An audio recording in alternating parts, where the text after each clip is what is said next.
Hey guys, how you doing? Welcome back. Hope you're having an absolutely fantastic day. Do you see the new Subaru Outback Wilderness behind me? Isn't it beautiful? One of the most common comments on videos about Subarus is, boy, I like those Subarus, but I don't trust that CVT transmission. Yes, all the Subarus have either a CVT transmission or a standard manual transmission. You know, a typical comment is, well, I had a friend who owned a Subaru once and the CVT broke down and I'm going to stay away from those.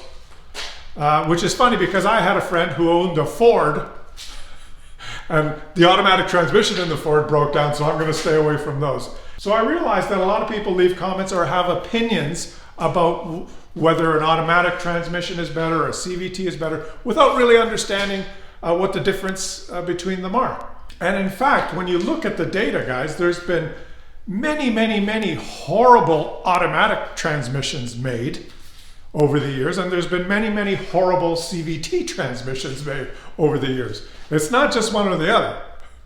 So let's just talk about the different kinds of transmissions, okay, in cars.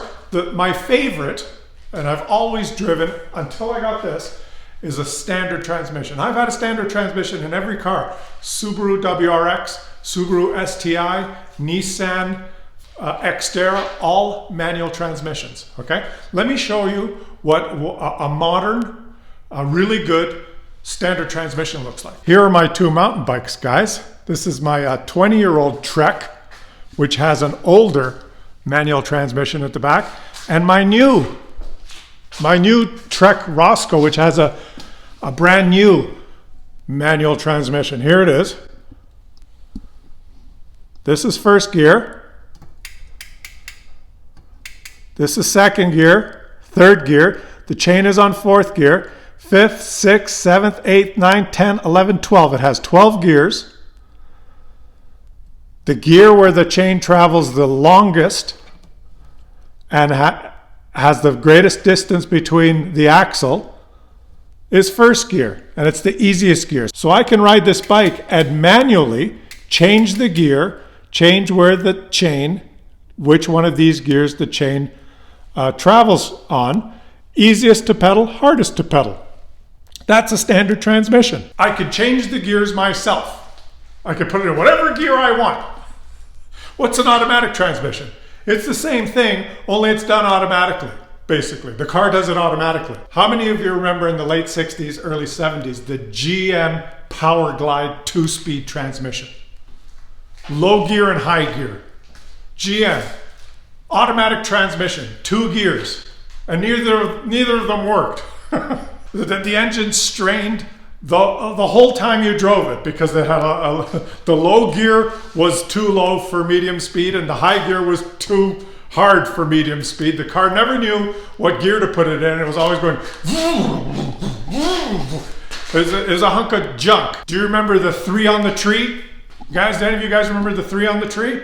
Where you changed gears with this little thing right on the steering wheel, first, second, third gear, and there weren't enough gears, right? You could never get it in the right gear for the driving condition, right? They used to make automatic transmissions with 2 gears, 3 gears, then they went up to 4 or 5 gears.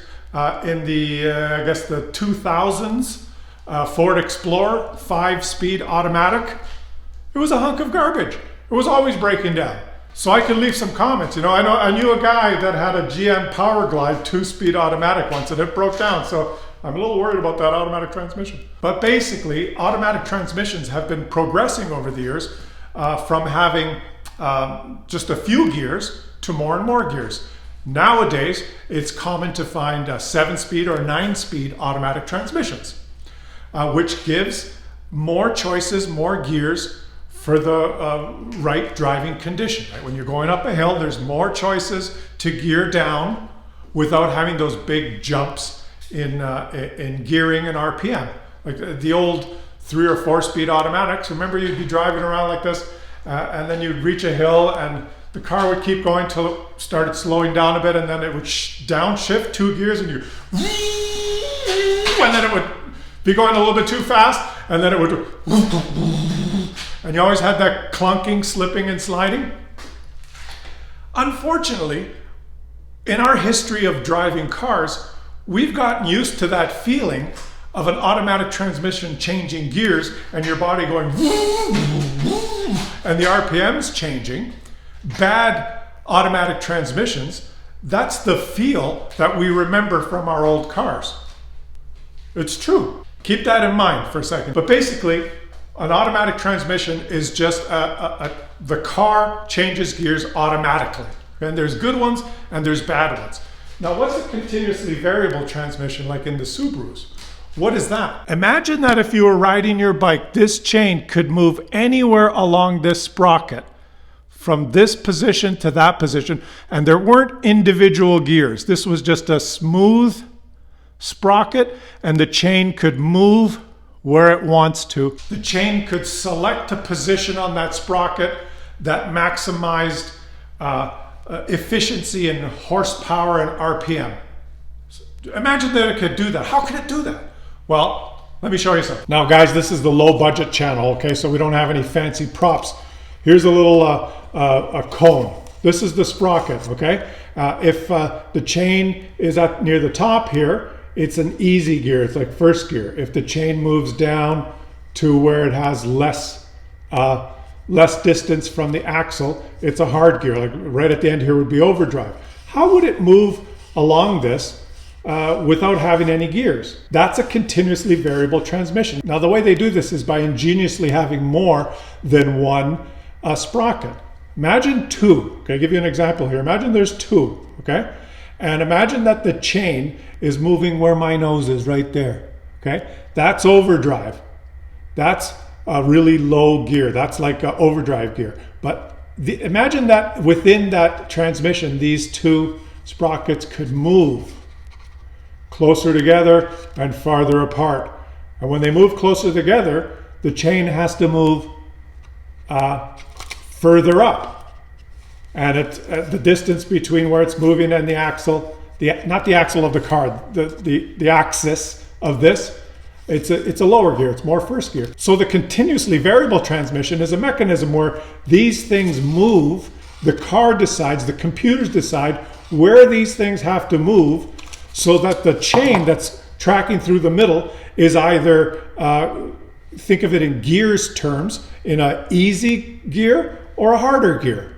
And the choice is endless, and it's smooth, and it fluctuates depending on what the computer decides is the best RPM and horsepower for performance. In fact, they can program anything they want into CVT transmissions. Some cars have different settings in the driving, like eco setting, a medium setting, sports setting, where the transmission will decide what RPM to select, eco being the most fuel efficient choice, depending on the input of your throttle, to get to the speed you want in the most efficient way, so you have the least amount of acceleration.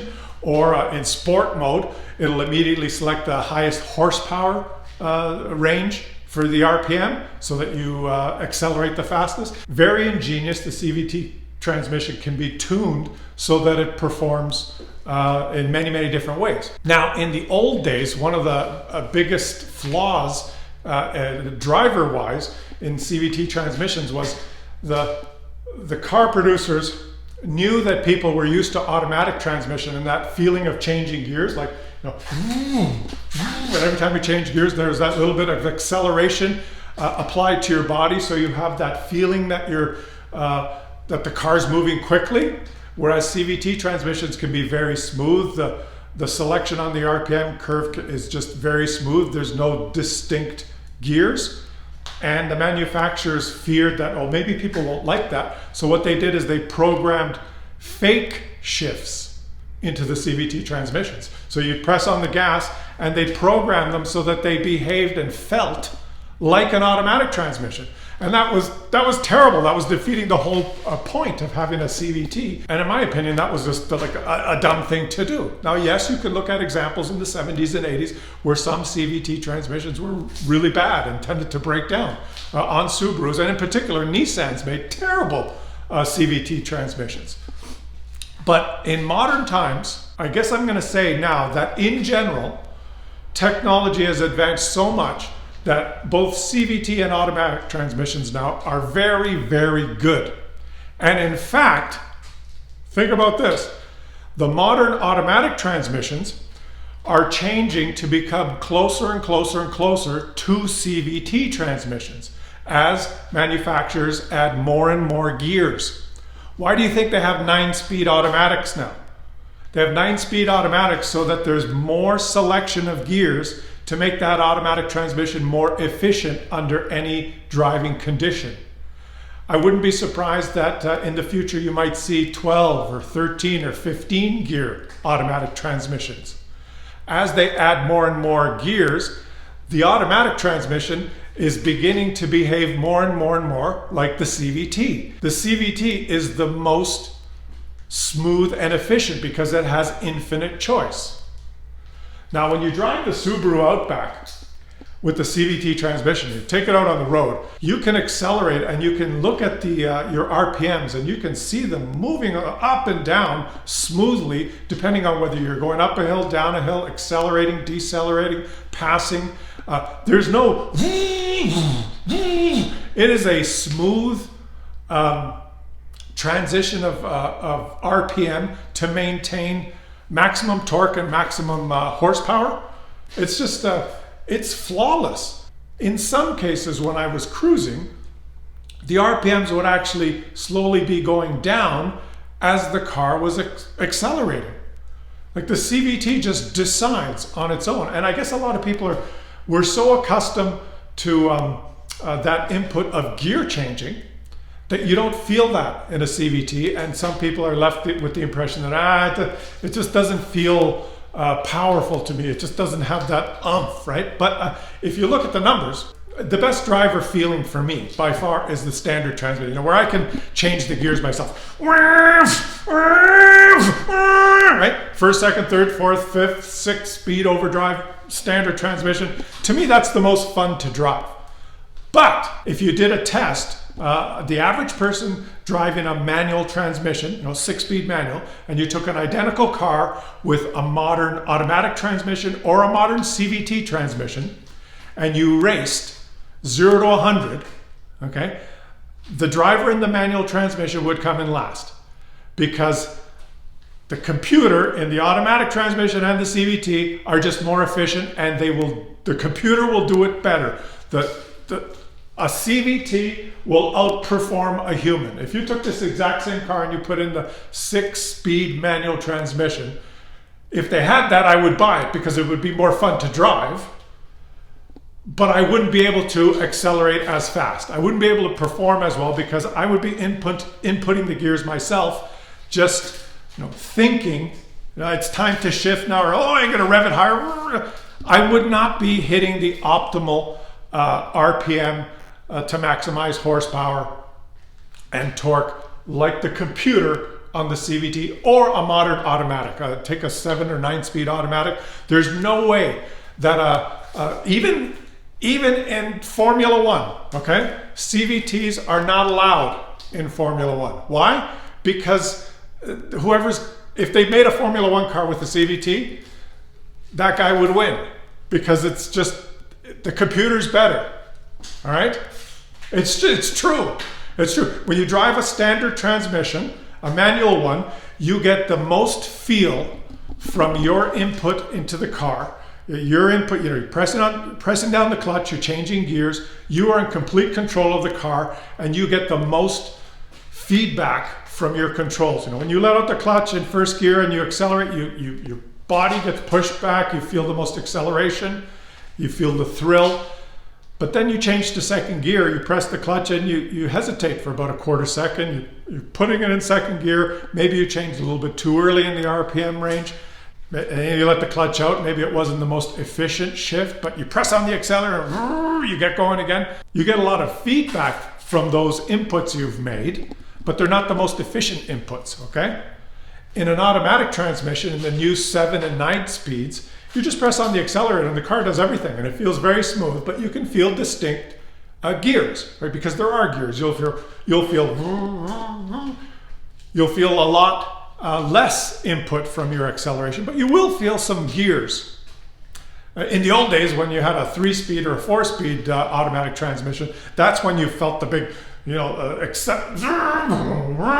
the slip and slide. Now, in a CVT, you press on that gas and you will smoothly accelerate. You'll feel the acceleration, but you won't feel distinct gears of acceleration. It's not quantum, it's analog. It's a different feeling. So the correct comment would be, I don't like the feel of a CVT transmission, not, oh, I'm worried that it's going to break. Because I have to say, with the new technology in new cars now, there's just as much chance that you buy a car with an automatic transmission and it happens to break, compared to having a new car with a CVT transmission, it might happen to break. For me, for the life of this car, I'm probably not even gonna drive it long enough or keep it long enough that it's gonna get anywhere close to the CVT wearing out. Now there's other things that are gonna wear out faster in this car, right? Like the turbocharger. That's like buying a car with a turbocharged engine means that it's probably the engine and turbocharged combination is gonna last less than on my Crosstrek, which does not have a turbocharger. Why? Because a turbocharger just, there's more energy in the engine runs hotter, it's gonna wear out faster. And it's going to depend a lot on how you drive it. If you accelerate quickly a lot in a turbocharged car, you're putting a lot more strain on the engine. You're going to wear it out faster. There's so many other factors and so many other things that can go wrong. But if you're only going to think of, oh my God, what could go wrong? I think you, in life in general, you're going to miss out on some great technology. And I got to tell you, this CVT in the Subarus today, not 20 years ago, but today, they are like an engineering marvel. It's just amazing. You should just test drive one just to see how it feels, because it is different. And at the same time, the new automatic transmissions, the 7 and 9-speed automatics that are coming out now, are just an engineering marvel. And you got to understand that the automatics and the CVT are they're merging now. They're trying to approach that maximum efficiency. All right, that both are trying to do the same thing. And in fact, the reason that Subaru is sticking with CVTs mainly is because they get the best mileage ratings out of the CVT. If you drive a CVT like a lady driven without accelerating very much, or if it has an eco mode selection, you can get the best gas mileage of any transmission. Better than a standard transmission, better than an automatic transmission, just because the computer can select the best RPM range to be the most efficient. It's just there's no more human input. So anyways, a long chat. I don't know if we learned anything, but what's the conclusion? What is the conclusion? The conclusion is I love the transmission in this car. It's just, it boggles my mind when I drive sometimes, especially when I've got it in cruise control and I'm driving and the road has some hills, and I look at that RPM needle and I see how the car is reacting to the different road conditions. There's a slight uphill and I can see, it doesn't shift into another gear and go for a while and then shift back down.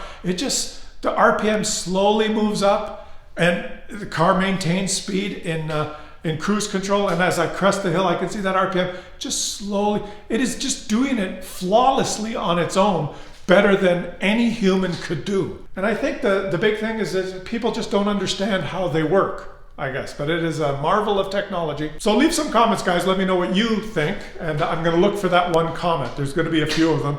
Now, I had a friend, he had a Subaru Impreza, and the CVT blew, so I'm staying away from Subaru. And I'm going to reply, I had a friend and he had a Ford Explorer in 2000 and the automatic transmission blew, and I'm staying away from automatic transmissions now. Sometimes shit happens, but let me know what you guys think. Maybe some of you have some very smart observations, or you've had experience driving both and you want to share some stuff in the comment section, okay? I will catch you guys on the next one.